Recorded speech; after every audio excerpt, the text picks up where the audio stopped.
అన్నీ ఉంటే వచ్చేవారు బంధువులు.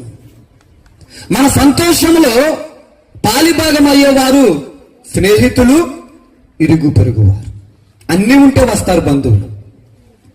స్నేహితులు కూడా అంతే, మన దగ్గర అన్నీ ఉంటే వస్తారు. ఈ సృష్టిలో కన్నీరు కార్చేవాడి దగ్గరికి, కలత చెందేవాడి దగ్గరికి, వేదంలో ఉన్నవాడి దగ్గరికి, లేమిలో బాధపడుతున్న వాడి దగ్గరికి వెళ్ళే ఏకైక వ్యక్తి మహాదేవుడు, ప్రభు అయిన యేసుక్రీస్తు వారు. హల్లెలూయా. మనిషి అన్నీ ఉంటే వస్తాడు. ఏమీ లేని వాడి దగ్గరికి యేసయ్య వెళ్తాం. మన డబ్బున్న వారింటికి వెళ్తాం, సంతోషం ఉన్న వారింటికి మనం అందరం వెళ్తూ ఉంటాం. మనిషి అనగా అన్నీ ఉన్నవాడి దగ్గరికి వెళ్తూ ఉంటాడు. కానీ నా ప్రభు అని యేసయ్య ఎవరైతే కన్నీరు కారుస్తున్నారో, ఎవరైతే వేదనలో ఉన్నారో, ఎవరైతే బాధలో ఉన్నారో వారి దగ్గరికి వెళ్ళి వాళ్ళు ఓదార్చే ఏకైక దేవుడు నా యేసుక్రీస్తు.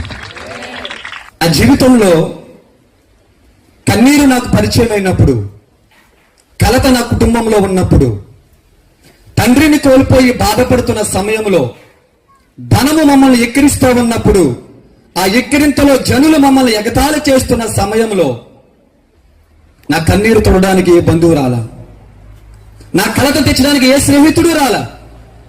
వేదనలో బాధలో ఉన్న నా పరిస్థితుల్లో, ధనము నన్ను ఎక్కిరించి పారిపోయిన పరిస్థితుల్లో, బంధువులే రాబంధువులై, స్నేహితులే చెరువురాని నా స్థితిలో నా కన్నీరు తుడిచి, నా కలతను తీసివేసి నాలాంటి వారి దగ్గరికి వచ్చింది నా ప్రభువైన యేసు.